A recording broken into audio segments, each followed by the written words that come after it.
எல்லோருக்கும் வணக்கம். எல்லாரும் எப்படி இருக்கீங்க? நாங்கள் ரொம்ப நல்லா இருக்கிறோம்.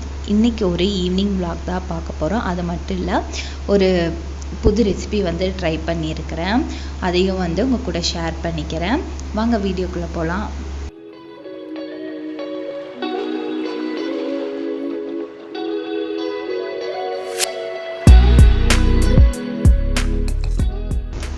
இந்த முழு கோதுமையை வந்து நான் ஒரு 3 மணிக்கு ஊற வச்சேன். ஒரு 2 மணி நேரம் நல்லா ஊறணும். அதனால் வந்து ஒரு 2 டம்ளர் போட்டு ஊற வச்சுருக்கிறேன்.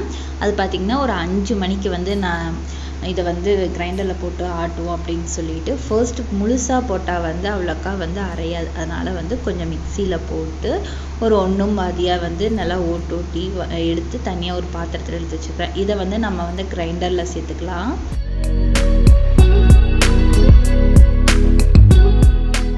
முழு கோதுமையை நம்ம ஊற வைக்காமல் கூட கிரைண்டரில் போட்டு இதே மெத்தடில் ஆட்டலாம். ஆனால் வந்து சீக்கிரமாக வந்து அரைப்படாது. அதனால் வந்து நான் ஊற வச்சு சேர்த்துக்கிறேன். சீக்கிரமாக அரைப்பட்டுரும். இது கூடயே வந்து அரைக்கும் போது வந்து தேவையான அளவு வரமிளகா, காரத்துக்கு தேவையான வரமிளகா, அப்புறம் கறிவேப்பிலை, சீரகம், கொஞ்சோண்டு சின்ன வெங்காயம், இது எல்லாத்தையுமே வந்து நான் சேர்த்துக்கிறேன். இப்படி சேர்த்திங்க அப்படின்னா டேஸ்ட்டு ரொம்ப நல்லா இருக்கும். அதுக்கப்புறம் வந்து தண்ணியெல்லாம் செக் பண்ணிவிட்டு வேணுங்கிற அளவு ஊற்றிட்டு நல்லா அரைப்படட்டும். நான் அதுக்குள்ளே வந்து நானும் போய் குளிச்சுட்டு மற்ற வேலையெல்லாம் வந்து முடிச்சுட்டு வந்துட்டேன். இப்போ டிவியில் வந்து இருட்டுங்கிற படம் போட்டிருந்தேன். ரொம்ப த்ரில்லிங்காக இருந்துச்சு. மியூசிக்கே பார்த்திங்கன்னா நல்லா த்ரில்லிங்காக இருந்துச்சு. கதவு வேற நல்லா சாத்தி வச்சுட்டு இருட்டாக இருந்துச்சு. கொஞ்சம் பயத்தோடு தான் ஒர்க் பண்ணிக்கிட்டு இருந்தேன். அதுக்கப்புறம் எங்கள் வீட்டுக்காரங்க கால் பண்ணி வரேன்னு சொல்லியிருந்தார். டீ வச்சு வை அப்படின்னு சொல்லிட்டு டீ வச்சு முடித்த உடனே எங்கள் வீட்டுக்காரங்க கரெக்டாக வந்தாங்க. வரும்போதே வந்து போண்டாலாம் வாங்கிட்டு வந்திருந்தார். எங்கள் வீட்டுக்காரன் வந்ததும் பையனுக்கு எப்படி தெரிஞ்சோ தெரியல, தூங்கிட்டு இருந்தவன் எந்திரிச்சிட்டான். அதுக்கப்புறம் வந்து அவனை எடுக்க போனால் அதுக்கு முன்னாடி வந்து கோதுமையை வந்து நம்ம தோண்டி எடுத்து வச்சுப்போம் அப்படின்னு சொல்லிட்டு அதையே தோண்டி எடுத்து வச்சுட்டு அதுக்கப்புறம் தான் அவனை எடுக்கிறதுக்கு போனேன்.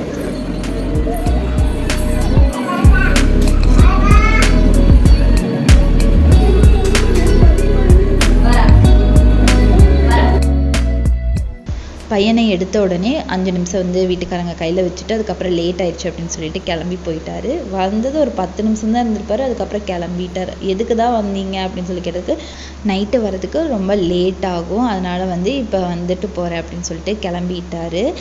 இப்போ வந்து சாமி கபோர்டு வச்சுருக்க ரூமில் பார்த்தீங்கன்னா வியூ வந்து சூப்பராக இருக்கும். ஆறிக்கு அதுவே வந்து இன்னும் கொஞ்சம் இருந்ததுக்கப்புறம் பார்த்தீங்கன்னா வியூ சூப்பராக இருக்கும் ஜன்னலை பார்க்கறதுக்கு. அந்த டைமில் தான் எப்போயுமே தீபம் பார்த்துவேன். ஏன்னா வந்து வியூ நல்லாயிருக்கு, கொஞ்சம் நேரம் வந்து நின்று வேடிக்கை பார்க்கலாம் அப்படின்னு சொல்லிட்டு. இந்த தடவை வந்து சாமிக்கு தீபம் போடும்போது பையனும் கரெக்டாக வந்துருந்தான். தூங்கல, எந்திரிச்சிட்டான். அவனை வச்சுக்கிட்டே தான் வந்து தீபமெல்லாம் பற்றிட்டு சாமி கும்பிட்டு வந்துட்டோம்.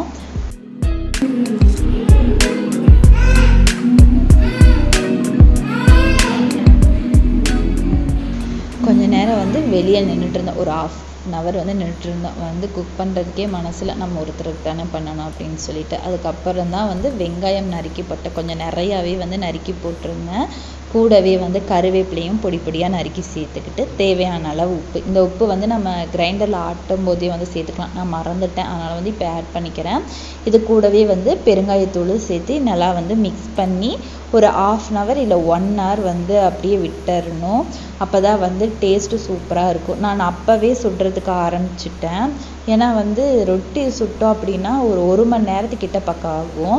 அதனால் வந்து அப்போவே டக்குன்னு சுடுறதுக்கு ஆரம்பிச்சிட்டேன். அதுக்கு முன்னாடி வந்து பால் வாங்கிட்டு வந்திருந்தேன் ஈவினிங். அது காய்ச்சாமல் தான் வச்சுருந்தேன் ஃப்ரிட்ஜில். அதையும் வந்து காய்ச்சிட்டு அடுப்பு எல்லாத்தையும் ஓரளவுக்கு க்ளீன் பண்ணிட்டேன். எங்கே கறி துணி போட்டேனே தெரியல, அதனால் வந்து டிஷ்யூ வச்சு க்ளீன் பண்ணிவிட்டு அதுக்கப்புறம் வந்து சுடுறதுக்கு ஸ்டார்ட் பண்ணிட்டேன்.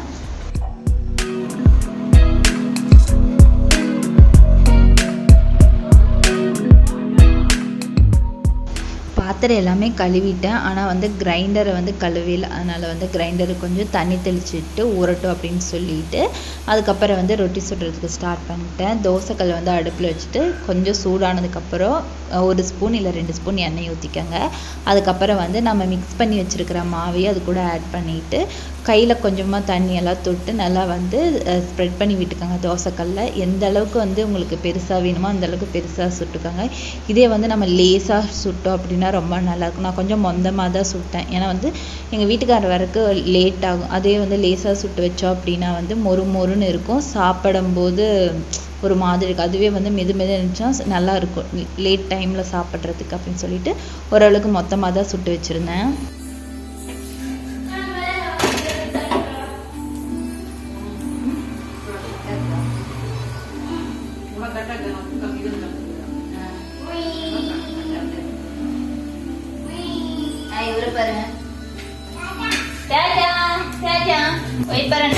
பாருங்க அதுதான் எங்க வீட்லயே ஓடுது.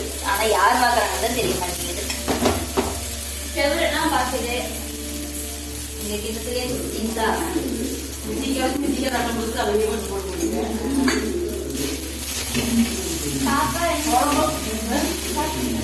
நான் வந்து சாப்பாடு தக்காளி போட்டு சாப்பிடுறேன்.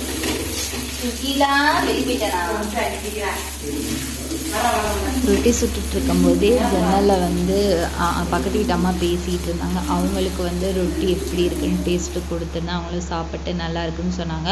அவங்க வந்து புளி சாப்பாடு கிளறினேன் அப்படின்னு சொல்லிட்டு புளி சாப்பாடு கொடுத்துருந்தாங்க. அப்படியே ரொட்டி சுட்டுகிட்டே சாப்பிட்டு இருந்தேன். பையன் வந்து பக்கத்து வீட்டில் வந்து அட்டாச் ஆகிட்டான், அங்கேயே தான் உட்காந்துட்டு இருந்தான். எனக்கும் வந்து ரொட்டியும் சுட்டு முடிச்சுட்டேன். அதுக்கப்புறம் வந்து சரி சாப்பிட்டு அவனை போய் பார்க்கலாம், அவனுக்கு வந்து ஊட்டி விடுவோம் அப்படின்னு சொல்லிட்டு நான் தனியாக உட்காந்து சாப்பிட்டு இருந்தேன். எப்பயுமே வந்து ஒரு 8:30 மணிக்கு எங்கள் வீட்டுக்காரங்களும் வந்துடுவாங்க. இந்த தடவை வந்து நான் மட்டும் தனியாக உட்காந்து சாப்பிட்ற மாதிரி ஒரு மாதிரி ஃபீலிங்காக இருந்துச்சு. அவனை வந்து பக்கத்து வீட்டில் அட்டாச் ஆகிட்டான், அதனால் வந்து தனியாக இருக்கிற மாதிரி ஃபீல் ஆயிடுச்சு. அப்புறம் வந்து வீடியோ எடுக்கவும் தோணலை. அவ்வளோதாங்க, இந்த வீடியோ இதோட முடியுது. இந்த வீடியோ உங்களுக்கு பிடிச்சிருக்கும் நான் நம்புகிறேன். இன்னொரு இன்ட்ரெஸ்டிங்கான விலாகில் உங்களை பார்க்குறேன். தேங்க்யூ.